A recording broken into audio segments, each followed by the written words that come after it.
As of 8 a.m. this morning, Hurricane Ian is located roughly 200 miles south of Key West.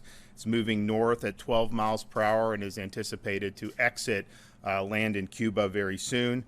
It is now a major hurricane, Category 3 hurricane with maximum sustained winds of 125 miles per hour. Overnight and into this morning, some of the modeling that has been done is now projecting a landfall south of Tampa Bay. I know we've talked about the cone of uncertainty where the landfall was projected. We had it in North Florida just a couple days ago. That's consistently been moved more east into the Florida Peninsula. Yesterday evening, there were a lot of solutions bringing it right into Tampa Bay. Now you have a lot of solutions bringing the landfall into the Sarasota area. There's still uncertainty with where that exact landfall will be. But just understand the impacts are going to be far, far broader than just where the eye of the storm happens to make landfall. In some areas, there will be catastrophic flooding and life-threatening storm surge. And so if you're on Florida's Gulf Coast, from Naples all the way through the Tampa Bay area and some of the counties north of that, that could be something that happens, and it will certainly happen in some parts of Florida's Gulf Coast. Now, I know there's folks in Southwest Florida who remember Hurricane Charlie was projected to make a direct impact into Tampa Bay, and then it turned and went into Southwest Florida. I would just say the track may end up doing something similar, but this is a much different storm. Charlie was a lot smaller. It was powerful. It was a Category 4. Most of the damage from Charlie was from wind and wind destruction. What we have here is really historic storm surge and flooding potential. And so if you're looking at those places in Fort Myers, Charlotte County, Sarasota, the storm surge that you're going to see generated from this is going to far eclipse what we saw there. And so as you look to see what is going on with the local counties, there's evacuation orders that are in place on all these counties from Pasco and Pinellas down to the Fort Myers area. And our recommendation is to heed those evacuation orders. What those evacuation orders are doing is identifying people that live in areas that are vulnerable to major storm surge. And that storm surge can be life-threatening.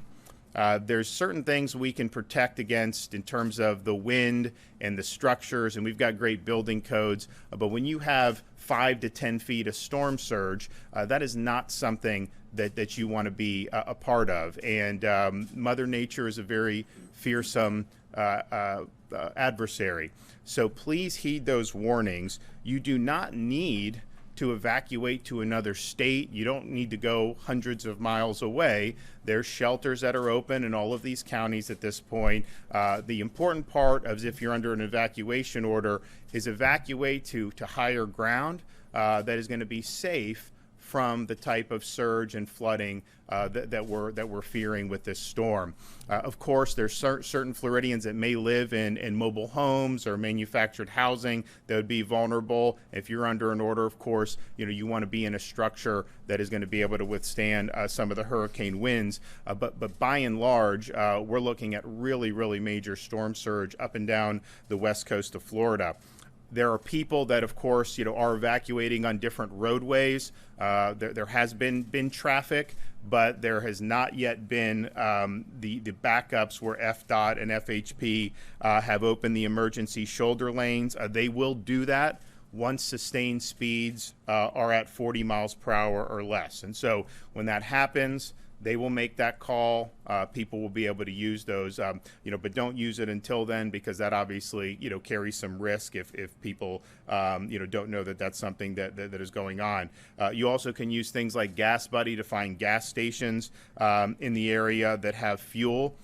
And I would note, if you look at these updated tracks that we've been getting this morning, and I think you'll probably see that reflected in the 11 a.m. advisory from the National Hurricane Center, you have potential paths of the storm entering Florida's Gulf Coast, cutting across the state and exiting into the Atlantic Ocean. That means some of those counties that are more interior you could absolutely see power outages. You could see inland flooding.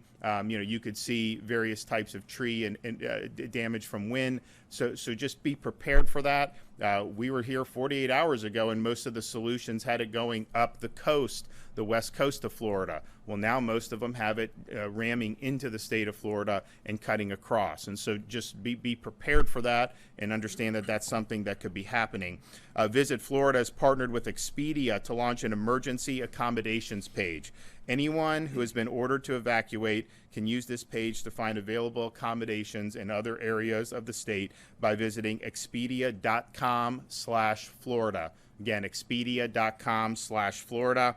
We have about 2.5 million Floridians that are currently under some type of an evacuation order.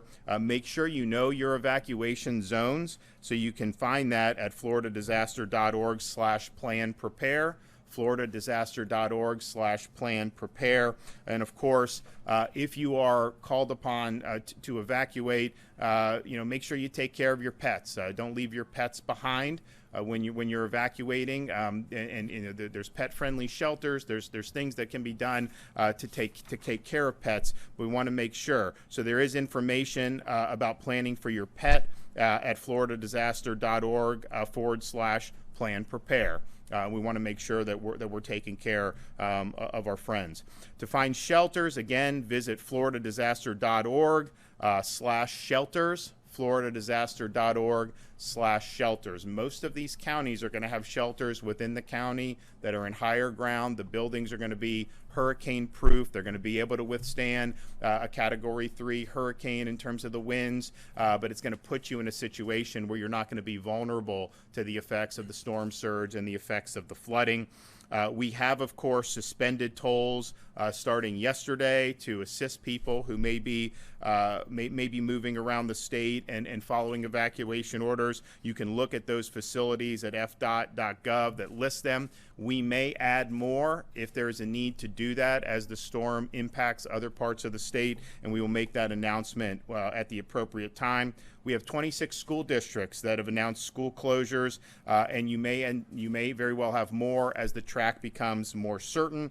If you want the most updated school information, go to fldoe.org/storminfo, fldoe.org/storminfo. We have 5,000 National Guardsmen that are activated. We've got 2,000 additional Guardsmen from other states, and I know Jim's been talking with other states, to help us with even more assets. We do have our urban search and rescue teams activated. We have 3 additional teams on standby ready to deploy.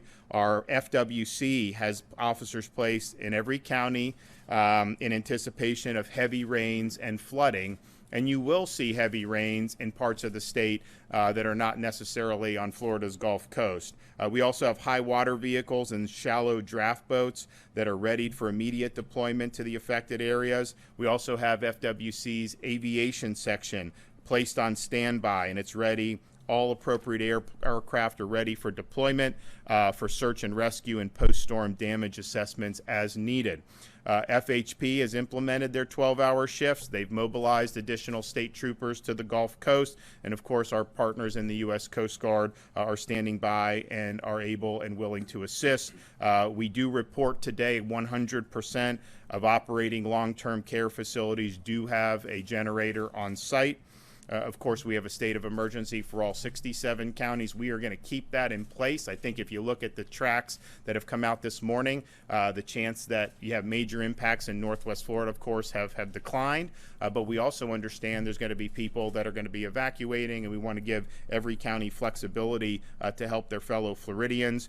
We have issued the waivers of weights for commercial trucks. We want the fuel and the resources continuing to come into the state. We've spoken with our partners there. They're going to keep doing it until it's no longer safe to do so, because they understand how important it is. We do have emergency refills of maintenance prescriptions. Those are authorized for another 30 days. And we now have 28,000 across the state between our investor-owned utilities, our municipal utilities, and our rural electric co-ops. More than 28,000 linemen are staged for power restorations across the state of Florida. And we understand as the storm hits and passes, the need to be able to restore power as soon as possible for as many Floridians as possible. Make sure you're executing your plan. This is imminent. We appreciate everybody in our counties who've worked very hard to execute their plans. Kevin will talk a little bit more about from the DEM perspective, but we've had about 500 requests for assistance from our counties. The state has fulfilled 466. Some others are on the way, and some will be fulfilled. They just can't be fulfilled until the storm actually hits. We mentioned sending medical professionals to Hillsborough County Special Needs Shelters. We sent another 120 to surrounding counties. We do have our logistical staging area in Polk County, and we will have additional staging later today. 300 ambulances supporting special needs evacuations have been deployed. Hundreds of generators and pumps have been staged, primarily in the Tampa area. And of course, pre-landfall food and water has been staged for Tampa Bay region. Now, as the track has moved a little bit more to where you have potentially greater impacts in Southwest Florida. I mean, we knew you were going to get storm surge all along. I mean, it's just the nature of a storm this big. However, Kevin is going to be mobilizing more resources to be able to assist those counties in the southwest portion of the state of Florida. Again, go to floridadisaster.org/get-a-plan to make sure that you have what you need. You know, you still have time today to execute what you need to do. If you're in an evacuation zone, you have time to be able to heed those orders. If you're not, you have time to be able to get whatever supplies that you may need to deal with what's going to happen over the next few days.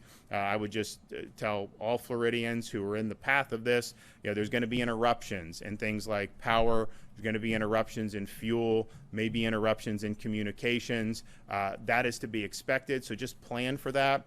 And of course, all these resources are mobilized to try to restore the services as quickly as possible once it's safe to do so.